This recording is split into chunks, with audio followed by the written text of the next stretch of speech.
For our next speaker, we've got Süha Demirakca from Mannheim in Germany. I probably should have thought of that before winding up the Germans. Um, he's a pediatric neonatologist and pediatric intensivist and pulmonologist. He has over 25 years experience, and we're going to stay small for the next talk. And Mannheim, incidentally, was probably the first place ECMO was performed on a child in Germany in 1987, and it was in that unit. I'm not sure if Süha was working there then. I'm assuming he's far too young and sprightly for that. But what we're going to talk about is the differences between ARDS in adults and in children. Süha, where are you? Yes, yes. Thank you. So I think this pedestal is made for pediatricians because we are thought to be very small. And for me especially, of course. So I hope everybody can see me still because it should be even higher for me. Okay, so I'm going to talk on ventilation points on pediatric ARDS, and we'll do some comparisons to adult because we have to know that pediatric patients are much nearer to adults than to neonates, for example. So neonates are completely different, but interestingly, guidelines now are more similar in neonates with the adults than pediatrics do. So we can go through that a little bit, and then I will show some challenges also. So let's see whether this works. Yes. This works also. Okay, so if we look at the guidelines, I mean, this part is known by adult medicine anyway, but we have the challenge or the difference in oxygenation levels, let's say. An oxygenation index is used in pediatrics, which is integrating mean airway pressure to the usual PF ratio, which is different in adults. So we use these. We use these numbers. And if it's more than 16 in oxygenation index, this is a more severe level. And last year, the guidelines changed. We changed the guidelines to have only 2 levels and no more 3 levels. So that's a difference which is resulting from results of therapy. So we have to look at that and see what happened. So if we look at data from epidemiologic studies, and this is just a cohort out of this epidemiologic study, but showing more details, and there you can see if you are in the less severe areas, even this is the group where you have no ARDS already, mild and the moderate, and only the severe group is really changing in mortality, and all other mortalities are quite resembling each other. So the mortality is ranging there about 10%. So we may have reached this basic mortality, which may result from more from the underlying disease than from mechanical ventilation in ARDS or any other ARDS therapy itself. So that's a good point. So maybe in pediatrics we do something good, although we will see that we don't adhere to many guidelines. Okay, so the guidelines are made for now to implement lung protective ventilation. You all know that, and these parameters have been put in these bundle, and I don't know why they missed the respiratory rate, but it could be some point to discuss at the end. But they just focused on these values. So, and then the recommendation is leaned on adult studies, on adult meta-analysis, without having pediatric data. But then you see it's different. It's 28 for the standard pediatric patient because the majority is less than 5 years old, and only if you have a reduced chest wall compliance, then you should go up. But it's still different from adults, and it's relying on adult data at the end. So why is this? I mean, if you look at the thorax of patients being less than 5 or 6 years old, you will have always a higher chest wall compliance, which means that the chest wall is always softer in these children having a pediatric ARDS. And this is important for considering pressures which we just put in the thorax at the end. So what happens is, If you have this situation with a soft thorax, you will have much more influence or affection of the lung by the pressure given to the lung. And at the other side, if you have a stiff thorax and a soft lung, you will have much more pressure and power giving into the thorax rather than to the lung. So you have to consider this. So maybe, and that's not the standard therapy, it is important to measure this difference and to go in with transpulmonary pressure measurement. So I will show you examples for that later on. And if we start with another pressure, we have the plateau pressure now defined as a 28 in standard, and only in an exception of stiff thorax, like in neuropediatric patients, we would go up to 32 or even more if we know what the portion of this stiff thorax is. And if you go on with other pressures which we have to set, like driving pressure and PEEP, we start with PEEP because then we can change the driving pressure accordingly. And there you can see in this cohort, this is from Children's Hospital in LA, from Robbie Kimani's group, and they just compared the standard setting PEEP by clinical judgment, which is the blue curve, with the survival of a PEEP set by the ARDS network table, which is a much higher PEEP at the end. And there you can see that the survival of patients has been doubled with this. So this is why the pediatric guideline can say concisely you should start with using the lower PEEP FiO2 table and then go on with titrating on oxygenation, on compliance or hemodynamic parameters. So PEEP is very clear for us now at the end in pediatrics. And if we look then for driving pressure, with an optimized PEEP, we can distinguish higher or lower than 15, even in children. And you know all the adult data on that, which is very impressive. And we even have it in this observational study, just using lower driving pressure, lower than 15, than higher than 15. You can see at least changes in the small group, in hospital stay, length of ventilation parameters. Of course, not on mortality in this very small group. But the recommendation is clearly now to have a limit at 15, like in adults in this case. Now coming to the last point of the tidal volume, I always say in pediatrics we only need to focus on the pressures and not so much on the volume. So now, the first time, the volume has been added to guidelines. And it's getting quite similar to the adult one. But if we look at the data on pediatrics, it's looking like this. And I just chose the most extreme values, comparing less than 7 with greater than 12. And you have no difference in children. And you can do this 8 versus 10 or 6 versus 10 or something like that. It's never changing. Every time it's the same. So what's the problem with the tidal volume? The tidal volume is a mix of all patients having an acute hypoxemic respiratory failure, which does not have to be a completely clear ARDS in terms of lung mechanics. That's the big difference maybe in children also, because if you look at this X-ray, for example, people said, okay, this is an ARDS patient, we start ventilation, and then they called us to take over the patient because they said, oh, we are trying to increase the PEEP from 6 to 8 and patient deteriorates.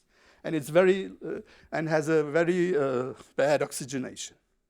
So when patient arrived at us, at our hospital, we saw, okay, they have a quite high respiratory rate for a 4 and a 5-year-old girl, but it's in the range of her age, but she has a PEEP of 6. But if you look at airway mechanics, you see something different. If you look at the static compliance measured here, it's more than 50% of related to the weight, which is 1 per kilo is a good thumb rule where you can say, okay, that's the normal value. So for this child, 18, a compliance of 18 would be ideal. And if it's not less than 50%, it's not a real ARDS. In a severe ARDS with this saturation, you would have around 25 to 30% of the normal value. So the compliance should be much lower. And at the other hand, you see this high resistance, which is comparable in this age nearly as an adult. So it's it's clearly high, so there's an obstructive component in this disease.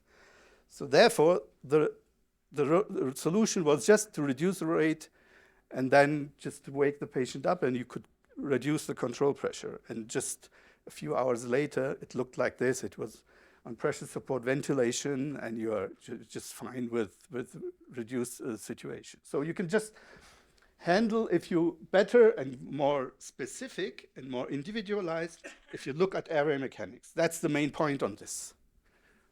And that's a big point in pediatrics, because you will always have a mixed disease or a component which you have to look at, even if per definition ARDS patients.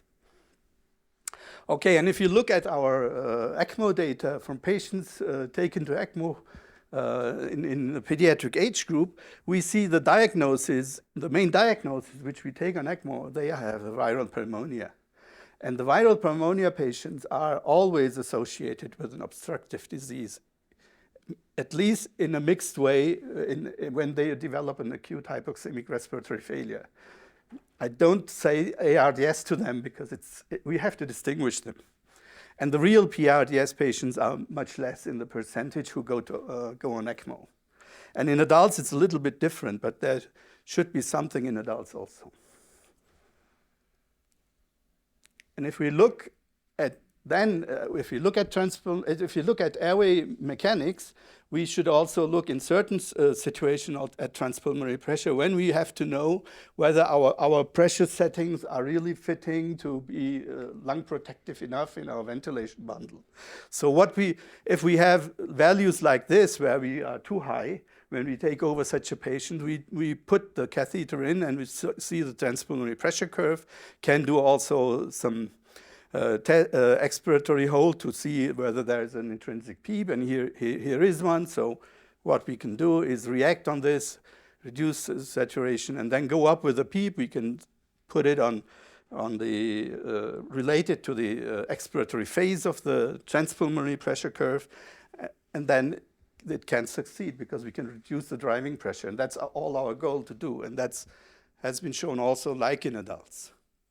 And thereby reduce an oxygen. And our main goal here in ventilation is to have a very low driving pressure in the lungs, so in the transpulmonary pressure curve measure.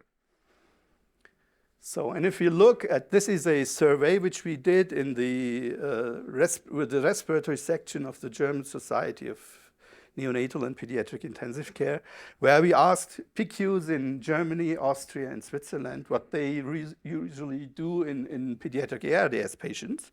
And one of the points is that this is what is recommended in the guideline, and it is the lowest the procedures who are used in very less, and they do much more, which is much more experimental. Maybe even the prone positioning is not really evidence in pediatrics, but it's a good experience. So everybody is believing in it, and here the tidal volume is more relied on than the pressure settings.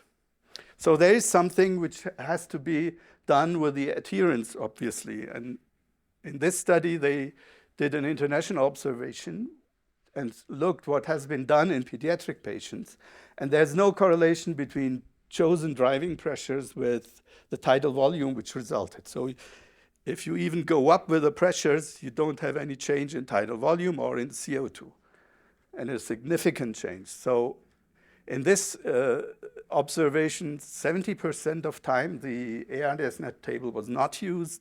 You have a P plateau not measured in 79% of time, and a median delta pressure, because driving pressure was not available, a median delta pressure was more than 18 or equal to 18 in all ARDS patients over the time. So that means there is a problem also with adherence. So it looks like that in the clinical setting, we cannot deal with all these parameters which we could measure and could think about airway mechanics. So maybe a solution is to automatize more. So there are modes available like the ASV mode where the ventilator just calculates respiratory rate and also pressures, to get the optimum by just looking at time constants and also getting the optimum driving pressure. So even with this, if you tell clinicians to give a volume-targeted ventilation mode with the lowest pressure you could achieve, in order to get down less than 15, they succeed to go less than 15, but with an automatized measurement of airway mechanics, you can even improve that. So there's a potential in this way to go for, maybe. And the next step of this automatization of just using pressures would be to add some decision support, which can be computerized also. And this is what the group in children's in LA do to start with this first step. And this is the first feasibility study which they did, just giving recommendations. And in the first phase, they just looked at how is the acceptance.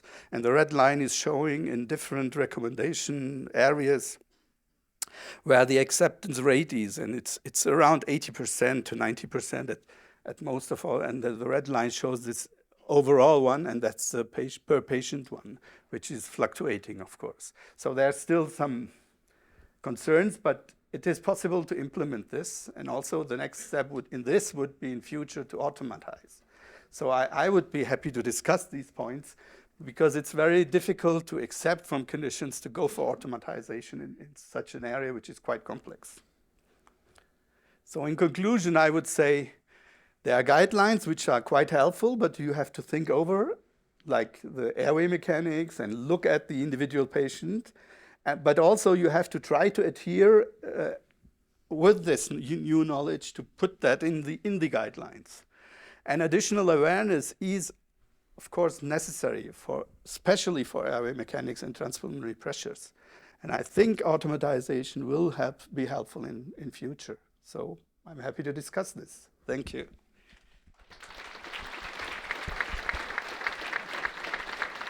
Thank you. Very, very interesting topic area there.